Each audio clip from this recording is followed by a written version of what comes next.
Last year in recruiting, Miami Hurricanes managed to flip a 4-star running back from Ohio State. Can they do the exact same thing again this year? You are Locked On Canes, your daily podcast on the Miami Hurricanes, part of the Locked On Podcast Network, your team every day.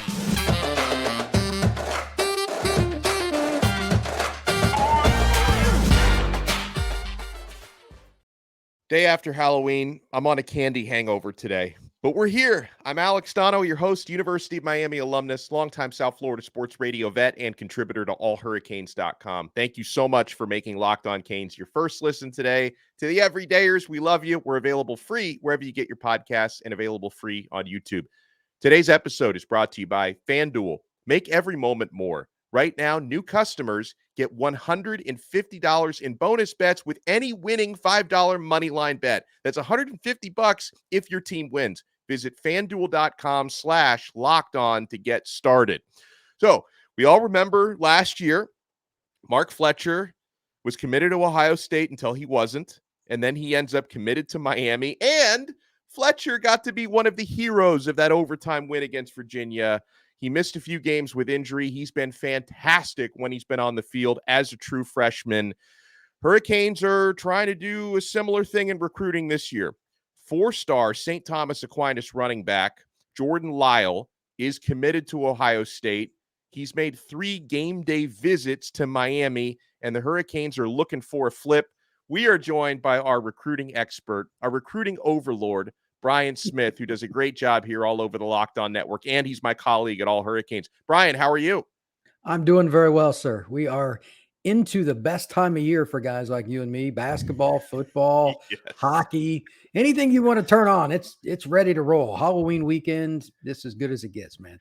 I want to remind everybody that when Brian joins us, when we talk recruiting, he's brought to you by LinkedIn. These days, every new potential hire can feel like a high-stakes wager for your small business. That's why LinkedIn Jobs helps find the right people for your team faster and for free. Post your job for free at linkedin.com/lockedoncollege. Terms and conditions apply. Jordan Lyle, Brian, what are you hearing? Well, it's like you said, he's been to campus multiple times. He walked by me at one of the games that I was at on the field, so this is kind of odd. I remember us talking about it because I'm like, Miami's got 2 kids committed at running back, but he's visiting. Yeah. So, I mean, part of it is he goes to STA. You can say whatever you want. There are certain high school programs you just want the kids coming all the time. I get it. But at the same time, he's the kid that when I went to their practice in the fall, right before like August 10th, something like that, right before their season started, he's the one the coaches would use as an example to do drills on everything that he did. Like, he's a special football player. So I understood too. And I figured, well, if somebody decommits, whatever, maybe they'll go after. Apparently they're just going after him. Humphrey, Bingo. maybe he plays another spot. I don't know, but 3 running backs in a class is a lot. So I don't know the deal there, but he's been multiple times. So I got to think Miami's just all in on recruiting because he's just too good. And I have no problem with that. Fundamentally, maturity, physical talent, all of those things, and he's well-rounded. He can catch, he can block, and being from STA, he's going to be a lot more polished than a lot of running backs would be. That's obviously a tremendous high school football program. Shout out to Coach Harriet and his staff. They do a great job. I mean, everything I've heard is Miami is trending hard. I'm just surprised by it. I want to hear the backstory as much as everybody else, but I probably won't get everything until after signing day. That's how that always works. I had the same question you had, by the way, when I first heard that Miami was kind of turning up the heat on him. I thought, okay, is this because they may be anticipating perhaps losing somebody like Kevin Riley, who's from Alabama, and at some point Alabama may go after him. But like you said, my understanding is no, Kevin Riley, he's 100% committed. They just want another back. They want another good back. It's not like, I don't think they would just say we want a third back regardless, but Jordan Lyle is so good that they would definitely take him in this recruiting class. Because Brian, another thing that we've seen this the last couple of years now, Miami's running back room obviously is deeper now than it was a year ago, where they had to start using walk-ons in the middle of the season. But we're still seeing guys getting banged up. Like, we're still seeing guys. AJ Allen hadn't been playing much, and he features last week. Mark Fletcher just came back from injury. he was one of the heroes in that victory. And that's obviously last year, a former Ohio State commit that Miami managed to flip. So, even when you feel like you have a loaded running back room, you're going to need depth in that room. We've seen it. And B, I think if you're a high school running back, you're saying, you know what? Even if Miami is loaded at that position, they're still getting all these guys on the field and they're preserving their legs. I'm not going to have to go there and carry 35 times a game, but I can still go over there and, potentially improve my draft stock in a few years. I think the balance at this position of running back is different than any other. Yeah. I know that some of the coaches, Miami's OC in particular, has mentioned at running back, you're going to have guys get beat up. Yeah. It doesn't matter what offense you run. It's just that kind of position. You got to have a lot of guys.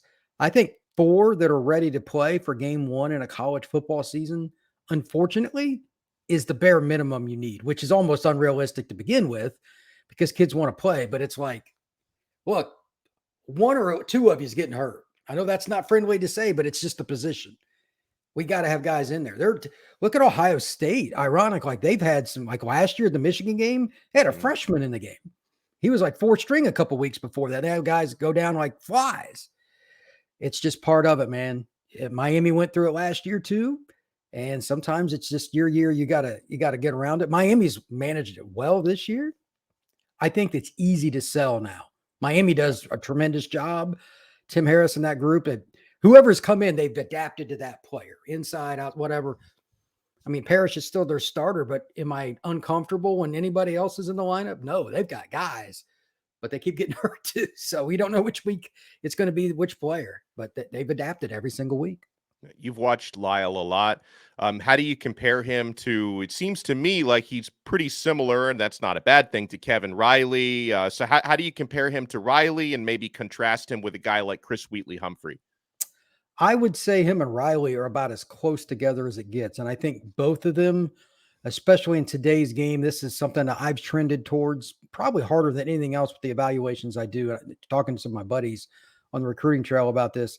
When you sign a running back at Miami or another prominent program, you can't just take a kid that's going to run the ball. You need a full 3-phase player: run, catch, and block. That last one is the key. I think we would see more out of a Chris Johnson Jr. already, but he's not the biggest guy. They're worried about his blocking ability, if I had to guess. I'm not worried about him catching or running the ball. But, I mean, once he gets a little bit, I mean, he can fly. He's insane. Once he gets a little bigger, he'll play more. They just don't want the quarterbacks getting hit. Lyle is physically strong enough. Like, you stand next to Jordan, that's a grown man. He has put in the time. The difference in his body last year to right now is insane. That's dedication. Same kind of deal with the kid they got committed from Alabama. He's full on ready to come in and play. You get those 2 kids together. I mean, they're clones. Miami's loaded for bear because you got 2 guys that can physically handle all 3 phases of the game. And then you add the speedster, Wheatley-Humphrey, who's gotten a lot stronger. I like him better than some other people do, and he's broken some tackles and stuff from the film I've seen this year. It's a dynamic group. It would be probably the number 1 running back class in the country. Wow, I like to hear that. Well, we're going to continue with the recruiting overlord, Brian Smith. I can't wait to start breaking this down. The Armando Blount rumor mill. It's become one of the more entertaining sagas in this recruiting cycle. Like, anytime you think, now I've heard everything, hold my beer, because here's some more interesting stuff to break down. We'll talk the latest on Armando Blount, and I want to talk about this 6'9" offensive tackle who just visited Miami this past weekend. We have so much to get to right here. Keep it locked to Locked On Canes. I know you're keeping it locked to FanDuel. Score early this NFL season with FanDuel, America's #1 sports book. Guys, I'm having so much fun on FanDuel because right now, new customers get $150 in bonus bets with any winning $5 money line bet. That's $150 if your team wins. If you've been thinking about joining FanDuel, there's no better time to get in on the action. The app is so easy to use. There's a wide range of betting options, including spreads, player props, over-unders, and so much more. So visit FanDuel.com/lockedon and kick off the NFL season. FanDuel, official partner of the NFL. Thank you so much for making Locked On Canes your first listen today. And guys, it's kind of almost Friday, right? I mean, Friday's coming up. We got Locked On College Football Kickoff live this and every Friday, 11 a.m., right here on Locked On Canes YouTube and every college YouTube channel on the Locked On Network. Alex Donno, that's me, Drake Toll, Kenton Gibbs. We break down all the big games and all the big storylines in college football, 11 a.m. to noon, streaming live each and every Friday. Make sure you check that out. We are talking recruiting with Brian Smith. So, Brian, back in mid-September, Miami gets a commit from, at that time, 2025 defensive lineman Armando Blount. Then in October, he flips to Florida State, the enemy, and he reclassifies to 2024. Now, over the last 24 hours, there's been some buzz about a possible flip back to Miami. I know Mario Cristobal doesn't give up on big-time players. What are you hearing on the Blount front? This the same kind of smoke you have. I haven't spoken to anybody in Blount's camp. My experience tells me that it's best to wait 3 or 4 days. If he announces a decommitment and another, then so be it. Right. But it's best to let all the information soak in before I go looking for it. Something's weird here, because like, even for a young kid, like flipping that fast back and forth, he must just be, his head's twisted. Like, he's just getting recruited so hard. And I get it. He's a special player. But I think the other thing here is what you mentioned. These two schools do not like each other. If it was a kid that was like, if he flipped to Tennessee, and I'm just using them randomly, they wouldn't like it, but they don't play him. When it's your arch rival, it adds a little salt to the wound. So that's going to make Mario and the entire University of Miami coaching staff kind of go after it a little harder. So I'd love to be a fly on the wall to listen to, like, hey, why you should go to Miami, or what. Those conversations would just be first class entertainment from either side of the spectrum. But until I see him visit again, or we get news of that, I'm just going to kind of hold my water and say, well, he's committed to Florida State for now. Does he visit for the final game against Louisville? That's going to be the key indicator for me. I always say it. It's not what they say, it's what they do. So if he's on campus for the Louisville game, I like Miami's chances. Yeah, and I want to say, I can't even imagine what it's like to be 17 years old and to be recruited at that high a level, to have, people like family members, coaches in my ear and stuff. Because I just want to make this clear, because I see some Canes fans who, obviously don't know this young man at all, and are like, I don't even want this guy back. Like, oh, if he want too bad, buddy, we don't want you. You're not a Cane. You're a flip. Not how that works. I never say stuff like that, Brian, because I just don't know enough about his situation. I think it's so difficult for the average college football fan. And I put myself into that group, because I know I've got a great platform here on Locked On, but I'm a fan at the end of the day.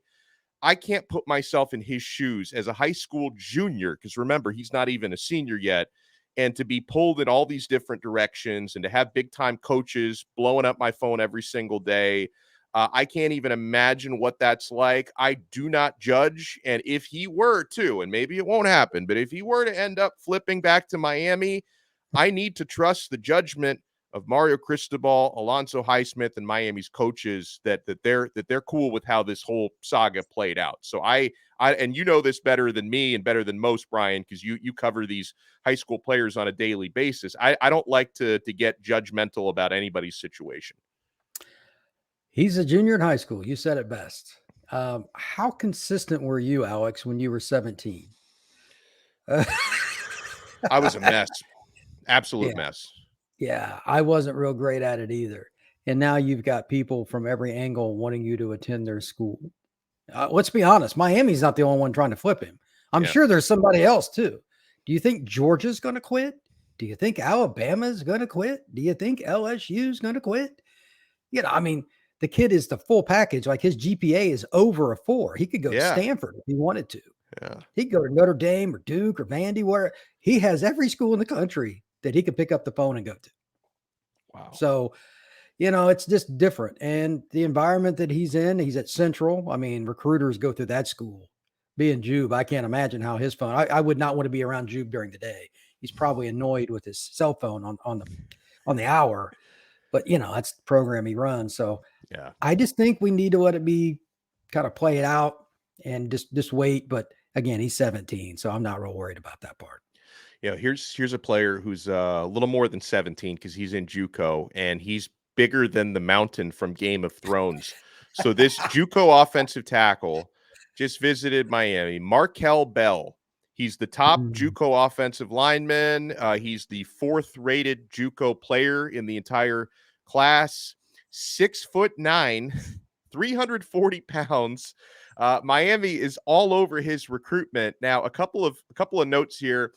He's born and raised in Mississippi, and Ole Miss and Mississippi State are both going after him hard. And schools like that, especially Ole Miss, don't like to let the in-state kids leave when they have the opportunity to try and lock them down. So I think it's obviously smart by Miami that one of his primary recruiters, there are 2 of them, Alex Mirabal, of course, the offensive line coach, but Cody Woodle, the tight ends coach, who's from that area, so he can give that local flavor to the recruitment, is all over this one. So, 6'9", 340. I don't have a whole lot else to say about Markel Bell. Where do you think things stand there? That's a kid that you said it right. The Ole Miss, Mississippi State thing, I think more Ole Miss would be hard to beat. But there's one really unique facet here. Name a team that has taken their offensive line from 22 to 23 where Miami has. I can't. Like the difference. And I know we cover Miami. I grasp that. But I've always just enjoyed offensive line play. When I go to a football game, I like to sit in the end zone so I can see vertical and watch the line play. It's just me. There's a lot to sell there.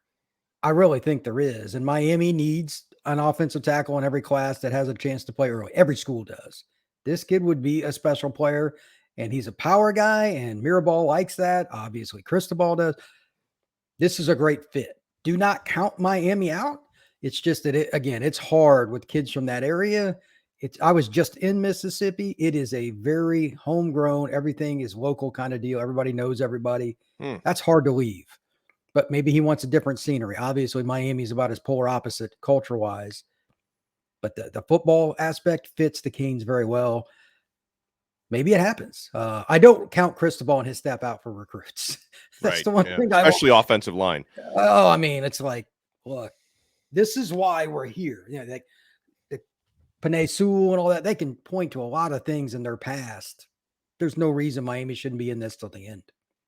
All right. So when we come back, I think there is a clear advantage. I'm not saying it's going to be an easy game, but a clear advantage Miami can hold against North Carolina State. And this might be the reason why the Canes are favored, even though I was a little bit surprised to see Miami open up as a road favorite against NC State.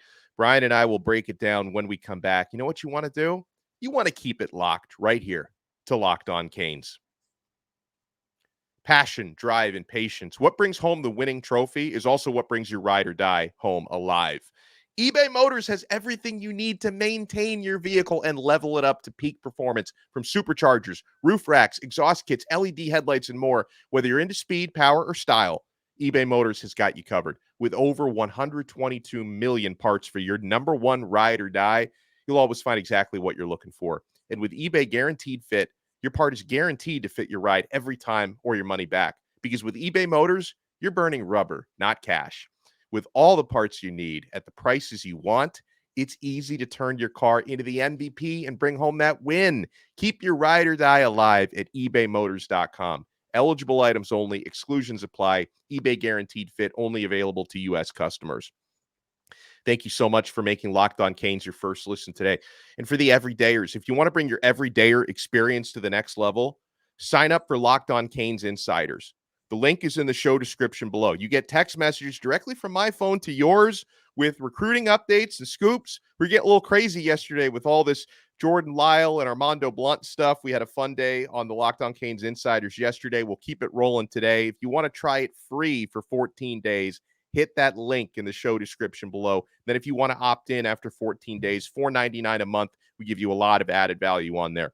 Brian Smith, our recruiting guru and overlord, who's also my colleague at allhurricanes.com. By the way, make sure you're checking out allhurricanes.com every single day because we keep you covered on there. All right, Brian, give me everything you know about MJ Morris, quarterback of NC State, because you've watched him a lot more than I have. And do you think that pass rush can rattle him this week? I know MJ from his high school days in Atlanta. He was a pretty highly recruited kid, pretty thin, athletic. He's been thrown into the lineup. Obviously, Brennan Armstrong, that was weird. I thought he was going to tear it Yeah. up there. You and I talked He's got a about this. little worse every year, Brendan Hart. I don't know what's I going don't, on there. I don't, something's goofy because he's a Yeah. physically talented and competitive Yeah. kid, but whatever. Now they've got MJ in there and he's not ready, but he's next in line. Well, Miami is, if I remember right, 9th in the country, rush defense or whatever. They're close, and sacks is similar. How well is MJ going to do with a mediocre offensive line? I've seen him play 3-4 times, and it's 2nd and 8 consistently. Are they going to be able to run the ball on Miami's front? Do they have a dynamic running back? No. Do they have a dynamic receiving corps? No, again. I don't think it's a good fit. And they could certainly have a play they get on a bust. I would be wary of trick plays, etc. But otherwise, they're not going to go 8, 9, 10, 11, 12 play drives and punch it. They're just not. They haven't been that team all year. They have struggled against numerous teams. I mean, Louisville kept them down. Louisville's defense is okay. They're aggressive, but I mean, it's nothing special. Miami's is the same kind of deal, but more experienced. And what I think is good a defense coordinator is in the country. I think MJ's in for a very, very long game against the Miami Hurricanes. Yeah, and from a Miami standpoint, and I kind of reacted this way. The Hurricanes, by the way, FanDuel odds have Miami as 4.5-point favorites. I was a little bit surprised when I first saw that, considering, Miami just by the skin of their teeth beat Virginia at home. Now they go on the road to what seems to be on paper a better team than Virginia, and NC State. Miami's favored by 4.5. But I think it's probably what you just talked about, Brian, because, certain matchups are everything. And when you look at the sack and the pressure numbers that Miami are putting up against, as you said, a mediocre offensive line and a quarterback that's just not ready, to me, like, the X factor is, are Miami going to shoot themselves in the foot, which they've done in their losses in some of these close games, right? I mean, if Tyler Van Dyke goes out there and throws 3 interceptions, that may completely wipe out the advantages you have on the defensive line. So, I mean, if Miami can take care of the football, like you said, that's a big time matchup to exploit. The only concern I have is what you talked about. If you have a young quarterback, his defense and his running game are his best friends. However, hypothetically, if Miami's up 10-0 after the first quarter and you're doing like, what do we do here? Because at some point you've got to start throwing the ball. Is it after halftime, whatever? And are they going to be able to pass block against Miami's 4-man rush, let alone the blitz pressures? I mean, Francisco and those guys do a nice job with that.